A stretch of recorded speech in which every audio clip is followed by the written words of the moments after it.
Good morning students. Asha hitech YouTube channel में आपका स्वागत है। मैं आप लोगों का व्हाट्सएप कैलकुलेशन का क्लास ले रहा था और चैप्टर था हीट एंड टेम्परेचर। ठीक है, इसमें हम क्या बता दिए थे कि थर्मल एक्सपेंशन जो होता है वो आपका सॉलिड में भी होता है, लिक्विड में भी होता है, गैस में भी होता है। ठीक है, सॉलिड के मैंने बता दिया था कि तीन तरीके से होता है। एक होता है लीनियर, एक होता है सरफेस वाला, ठीक है, मतलब एरिया वाइज। एक होता है वॉल्यूम वाला, ठीक है, उसका आयतन में जो चेंज होगा। तीनों का एक ही फॉर्मूला था। क्या था फॉर्मूला कि अगर लेंथ का बात करेगा, लीनियर का बात करेगा तो del L is equal to होता है, sorry, alpha is equal to होता है del L by original length into del T. ठीक है, ये आपका हो गया लीनियर एक्सपेंशन होगा।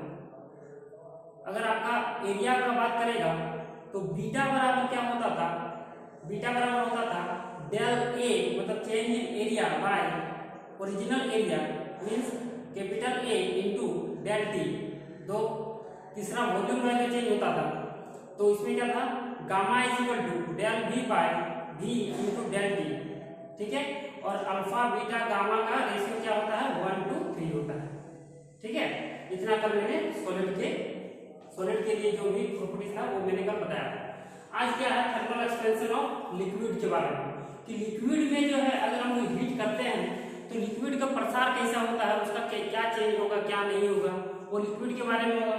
फिर कल हम बता देंगे फिर गैस के बारे में। तो सॉलिड, लिक्विड और गैस में तीनों में क्या होता है, जैसे टेम्परेचर का क्या इफेक्ट करता है, हीट के लिए जब हम हीट देते हैं तो क्या इफेक्ट करता है।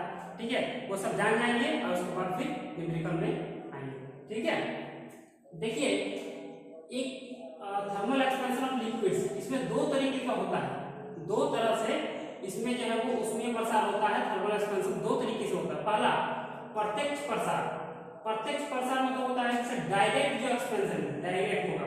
ठीक है, यह गर्म करने से होता है। कोई भी चीज जो गर्म करने से या तो उसका लेंथ में चेंज होगा, लिक्विड में लेंथ में चेंज होगा, एरिया में चेंज होगा और वॉल्यूम में चेंज होगा। देखिए हमको पता है कि लिक्विड का क्या क्या निश्चित होता है, आकार निश्चित नहीं होता है।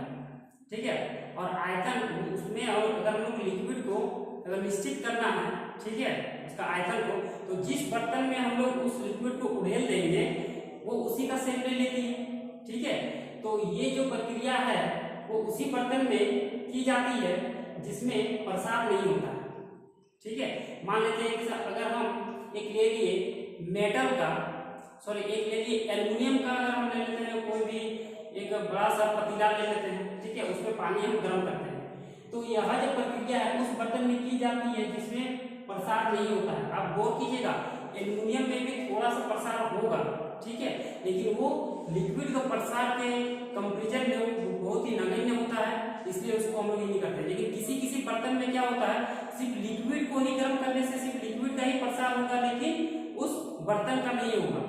एग्जाम्पल के तौर पर आप ले सकते हैं कोई भी ऐसा हार्ड मेटल जो कि प्रसार ही नहीं होता, मेटल ले सकते हैं, लोहा का ले सकते हैं, किसी का भी ले सकते हैं। ठीक है, तो इसमें क्या हो गया कि सबसे पहले प्रत्यक्ष प्रसार अगर आपको देखना है, प्रत्यक्ष प्रसार बोलने का मतलब सिर्फ लिक्विड का ही थर्मल एक्सपेंशन होना चाहिए, सॉलिड का नहीं। सॉलिड यहाँ हम बात कर रहे हैं जिसका बर्तन का, सिर्फ लिक्विड का ही थर्मल एक्सपेंशन होना चाहिए और बर्तन का नहीं। ठीक है, यहाँ पे क्या है, यह गर्म करने से होता है और यह प्रक्रिया उस बर्तन में की जाती है जिसमें प्रसार नहीं होता है, मतलब सिर्फ लिक्विड का बात कर रहे हैं हम लोग। जो बर्तन यूज करेंगे उसमें कोई प्रसार नहीं होगा।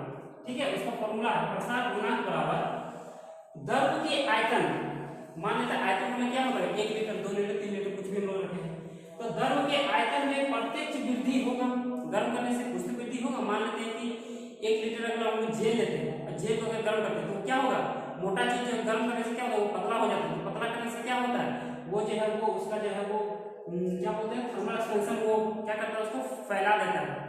जो कोई मोटा चीज होता है, गाढ़ा चीज होता है, डेंसिटी वाला चीज होता है, उसको क्या करता है हल्का कर देता है और आराम से, जैसे कि पानी गर्म कीजिएगा तो क्या होगा, धीरे धीरे वो उसका जो डेंसिटी है वो घट जाएगा और वो धीरे धीरे ऊपर की ओर भास भर के उड़ने लगता है। तो कोई भी मोटा चीज को जब भी आप लोग जो है वो लिक्विड में डेंसिटी वाला चीज को गर्म कीजिएगा तो वो पतला होकर के उसका जो है वो वॉल्यूम बढ़ जाता है। ठीक है। तो वही चीज होगा, द्रव के आयतन में प्रत्यक्ष वृद्धि बटा द्रव का प्रारंभिक आयतन। द्रव का प्रारंभिक कितना रखे थे, 1 लीटर या 2 लीटर जो भी रखे थे, इंटू तापमान में वृद्धि, जितना हमको तापमान में वृद्धि की। ठीक है। दूसरा है कि पूर्ण अथवा वास्तविक प्रसार। पहला था प्रत्यक्ष प्रसार और दूसरा है पूर्ण अथवा वास्तविक प्रसार, दोनों एक ही चीज है। यह द्रव का वास्तविक प्रसार होता है जो द्रव के साथ साथ बर्तन के प्रसार को भी दर्शाता है। इसमें क्या हो जानते हैं, एल्युमिनियम का ही बर्तन को लीजिए और उसको गर्म कीजिए पानी को, और जब गर्म कीजिएगा तो द्रव का भी प्रसार होगा, द्रव का भी एक्सपेंशन होगा, कुछ चेंजिंग होगा, और जिस बर्तन में हम लोग गर्म करेंगे उस बर्तन में भी कुछ ना कुछ चेंजिंग होगा। ठीक है। जब दोनों में चेंजिंग होगा तब हम लोग क्या बोलेंगे, बर्तन और लिक्विड दोनों में जब चेंजिंग होगा तब बोलेंगे वास्तविक प्रसार, और जब सिर्फ लिक्विड में होगा और बर्तन में नहीं होगा तब हम लोग क्या बोलेंगे, प्रत्यक्ष प्रसार।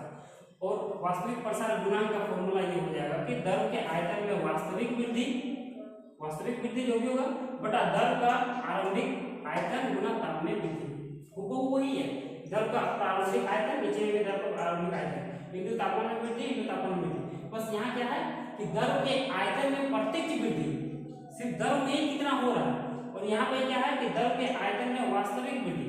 वास्तविक वृद्धि बोलने का मतलब यहाँ पे दो चीज होता है, एक आपका लिक्विड में भी होगा चेंजिंग और बर्तन में भी होगा, तो वही आपको यहाँ पे पुट कर देना है। ये उतना जरूरी नहीं है, लेकिन हम ठोस का बता दिए तो हम द्रव का भी बता दिए, कल हम गैस का बताएंगे। ठीक है, ये उतना इंपॉर्टेंट नहीं है। आता आप लोगों का न्यूमेरिकल क्वेश्चन जो है वो ठोस के लिए ही आता है, सॉलिड के लिए ही आता है, जो कि कल मैंने बता दिया, वो बहुत भी है। ठीक है, तो आज के लिए इतना ही। फिर कल मैं क्या करूँगा कि गैस के बारे में जो भी होगा बताऊंगा कि उसमें गैस में जो है वो थर्मल एक्सपेंशन जो है वो कैसा होता है। आपको हिंट दे देते हैं कि गैस में कैसे कैसे क्या होता है। आप लोग बॉयल्स लॉ पढ़े होंगे, चार्ल्स लॉ पढ़े होंगे, वो सब जो थर्मल एक्सपेंशन का ही एक पार्ट है। ठीक है, तो थर्मल एक्सपेंशन में जो है वो क्या होता है कि चार्ल्स लॉ और आपका बॉयल्स लॉ दोनों अप्लाई होगा, और उसमें उसी विधि के द्वारा जो है वो थर्मल एक्सपेंशन होता है। ठीक है, तो आज के लिए इतना ही।